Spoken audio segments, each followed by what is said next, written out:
How do you stay focused on your intention to success? That's exactly what we're discussing today on the Manifesting Guide.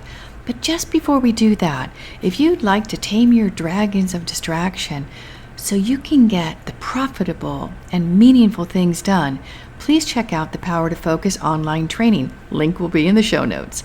This is Ariana Rollins. You're listening to Podcast 667, Finding Your Flow, Strategies for Enhanced Concentration. Let's dive right in. Have you ever seen the movie Independence Day? It's an old one. If you did, do you remember how focused everyone was on stopping the alien invasion?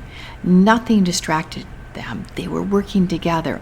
Yes, as humans, we can accomplish amazing things in times of extreme danger or urgency, like a mother pulling a car off her child, because everything in us is galvanized and pulling in one direction. When we aren't under such extreme stress, there are parts of us, habits, thoughts, ways of feeling, emotions that pull in disparate and separate directions. And that's really why people get laser focused about their priorities when their life is nearing their end. The meaningless and distracting stuff just falls away, and it's like there's crystal clarity. Now, we don't want to create stress and urgency just to get something done, because that wears out our adrenal glands and creates a lot of health issues. But we do need a way to create importance and urgency at the level of the unconscious mind. This is especially helpful if you need to complete a presentation or a project, or you find yourself distracted and doing everything else but what you need to do or want to do. Now, if you have something urgent to complete and are doing everything but the project, I'd like to ask you, what do you think's going on? Is there too much chaos in life? Are you responding and putting out fires, not being proactive? Do you not feel stable and balanced, like you have the space and the energy and the freedom to do something, or you're expecting the other shoe to drop? Are you bombarded with family, friends, or life demands? There may be one, two, or all of them going on right now. Sometimes our pattern of distraction can be situation specific. Someone can be capable of laser focus and then immediately in another situation get dispersed, get distracted. So what determines our ability to focus through to completion? The answer is invisible and hidden. First, a little background. There was a multidisciplinary engineer studying at MIT. In his research, he discovered that the human element in engineering was the single point of failure.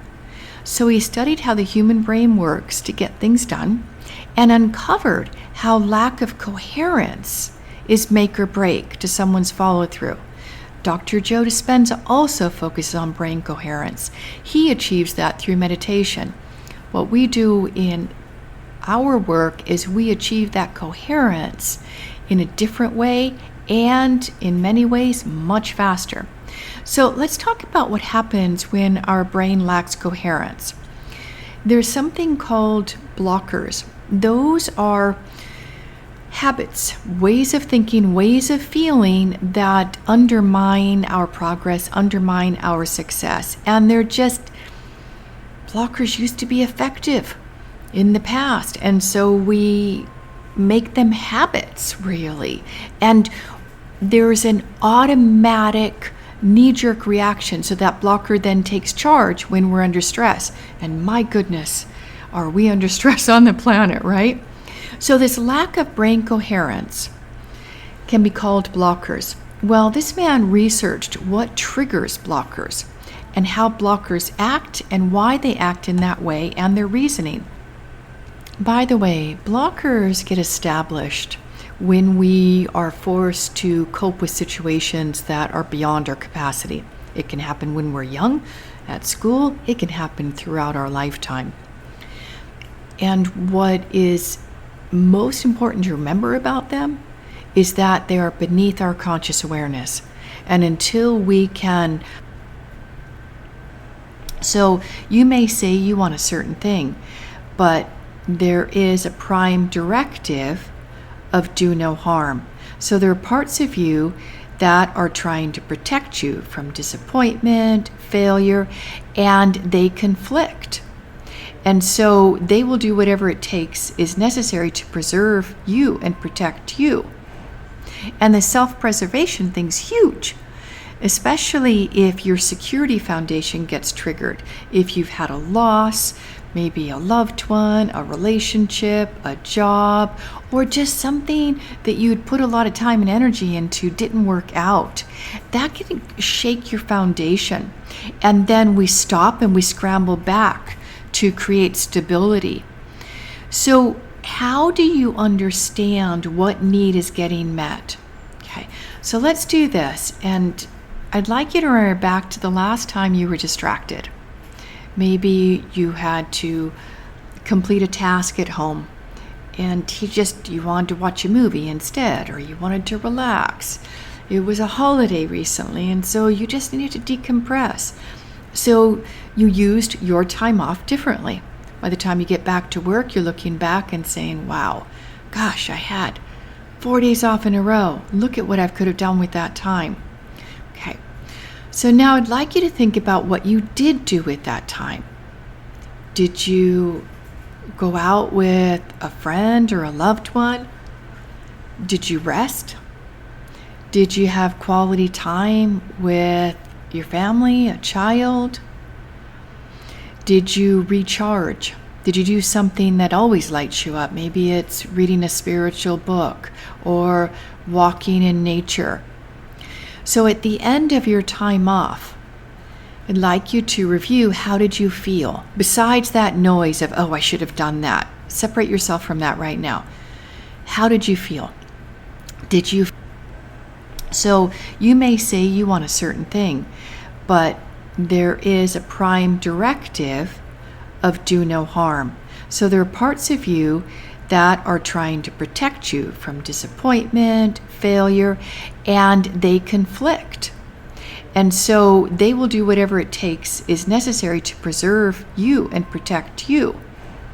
And the self-preservation thing's huge, especially if your security foundation gets triggered. If you've had a loss, maybe a loved one, a relationship, a job, or just something that you'd put a lot of time and energy into didn't work out, that can shake your foundation. And then we stop and we scramble back to create stability. So how do you understand what need is getting met? Okay, so let's do this. And I'd like you to remember back to the last time you were distracted. Maybe you had to complete a task at home and you wanted to watch a movie instead, or you wanted to relax. It was a holiday recently, and so you just needed to decompress. So you used your time off differently. By the time you get back to work, you're looking back and saying, wow, gosh, I had 4 days off in a row. Look at what I could have done with that time. Okay. So now I'd like you to think about what you did do with that time. Did you go out with a friend or a loved one? Did you rest? Did you have quality time with your family, a child? Did you recharge? Did you do something that always lights you up? Maybe it's reading a spiritual book or walking in nature. So at the end of your time off, I'd like you to review, how did you feel? Besides that noise of, oh, I should have done that. Separate yourself from that right now. How did you feel? Did you feel more uplifted, more inspired? Well, then that's a good indication that the timing wasn't right for whatever you wanted to work on. So getting distracted and not following through on it might have been the absolute best thing for you. You might have needed the rest. And a lot of times that's what we think of as procrastination, but really it's not always procrastination. It's that you were near burnout, you needed to recover. So finding out the need that's being met by that distraction was reset, rebalance, recover, recharge, and rest. But sometimes, obviously, there's not a positive outcome. We do something else. We binge watch movies on Netflix, and then it's 7 or 8 hours later, and you realized you didn't even take a shower. I don't know if you're that bad, but sometimes I imagine that we can easily get sucked into that because it's so enticing. We're learning, watching stories, right? So these parts of us have defeating purposes, other agendas. Part of your unconscious mind, as they're working below the radar, often they're immature and they act irrationally, and they can do the exact opposite of what we want, our conscious command. So what you're seeing is that part of your conscious mind thinks it knows better, right? And you do. You're supposed to have conscious control, right, of your body and have it following your command. But there are parts that are resistant, like an unruly kid being called to the principal's office, and the principal asked the child, "Johnny, what were you thinking? What were you doing when you yelled at Mary and threw the pencil across the room?" Well, it's really interesting because we can look at the motives behind the character Johnny, and we can also re-educate Johnny to not do that and to get the results that he really wants. Perhaps, I don't know, he really liked Mary and he didn't know how to connect with her, right? But these patterns and behaviors, I know you know what I'm talking about, that trigger our less than peak performance, that we need a way to retrain them so that we can get our needs met in ways that are productive, enhancing, and not damaging to our goals. Now, these parts are trying to help us with what we say we want. Let's look at another example. But obviously, they're not under our conscious command, and we haven't been able to retrain them yet. So what if you have an aged parent who's not thinking clearly, and maybe that they're spending a lot of money frivolously, and they ask you to take them to the shopping mall? You might respond, "Oh, I've got to work right now. Let's defer the shopping trip." Just like in this example, we have parts of our unconscious that are well-intentioned parts trying to help us make good choices and be more successful, but they have their own agenda. And often it is immediate pleasure, immediate stress relief, and immediate satisfaction. And we all know from early years that sometimes we have to do the hard stuff before we can enjoy the success. So let's talk a little bit more about some possible ways distraction can serve us. It can keep us focused on things other than the problem, which if we are successful at our distraction, it can produce a result that's positive. And sometimes that positive thing can be hard to let go of. So say, for example, if as a child someone said, I want to be a priest, that's everything I want to do. It's so important. But in the meantime, as a young adult, they need to earn money to go to seminary. Well, with that clear focus and target in their mind, they develop an online internet business, and their internet business is very successful. Even though the passion for the money, that drive for the money was to become a priest, they struggle. They've got a distraction, a blocker, because they can't put down the successful internet business and get back to their dream. So in this case, would you say the successful online business really became a distraction? You might not think so from the outside, but in this case, it distracted this person from what their life pursuit was, to be a priest or a minister. So sometimes success at something can take you off what you truly want. I don't know if you can relate. And I remember a client who came to me to create a business because he could not stand being a pharmacist. He didn't believe in the conventional medical model, believed in natural things. Now, as you can imagine, he made excellent money. And to add to that, he felt guilty about even wanting to quit because his mother paid his way through medical school. So that created contradiction. And so for him to even think about finding a meaningful either job or online business created all of this inner conflict. So he stayed well past when he wanted to. Well, eventually, he found a way to move out of being a pharmacist and create his own business. And he ended up getting married, and he lives a fulfilling life. So another way distraction can serve us is it keeps us hiding. Like we retreat into our cave and we become really comfortable in our space. And we're not doing the thing that could really make a significant difference in our life and maybe the lives of others. We're not living a more fully expressed life. We're holding back. We could say we're living in comfort zone. Another way distraction can serve us, what it thinks it's doing for us, it keeps us from experiencing failure.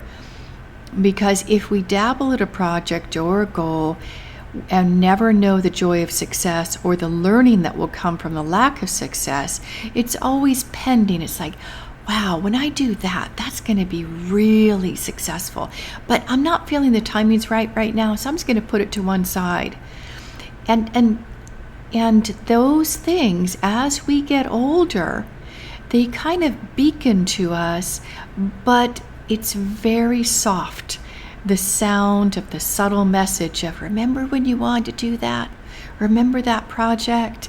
And I can tell you from personal experience, when I listen to that little voice and I pay attention, there's an energy that comes from working on what's most important to us. There's an upliftment and positivity and a buoyancy and a focus. And we become immune to distractions when we're working on the right things and we let go of the wrong things. But until you know what need is being met by the dragon of distraction or the blocker at the core level, it will still operate at the unconscious level and often sabotage you. So how do you get to the blocker's reasons for the patterns and distracting habits? I'd love to share with you how to have a conversation with that blocker part. Since once you understand it and what it's trying to do for you, you can retrain it to help you be successful instead of wasting time and resources. This month, I'm hosting a free training called Tame Your Dragons of Distraction, where I will guide you through a unique inner conversation to reveal that part's job and how it's trying to help you. This is just one of the things we're going to do in the training. And then we're also going to activate your passion project. Now, people have told me they get so much value and insight in these free trainings, how it helps them make better decisions and follow through on them. I'd love to have you join us. You can find the notes, the details in the show notes and join us. And as we start to wrap up, I'd like you to ask yourself, if you had unlimited time, what would you focus on? If you had unlimited time, what would you focus on? All right. I really enjoyed this podcast. I hope you did too. And if you did enjoy it, please leave a review where you listen to the podcast. And if you'd like to tame your dragons of distraction, please join us for the free training. Link in the show notes. It's completely free. Bye for now.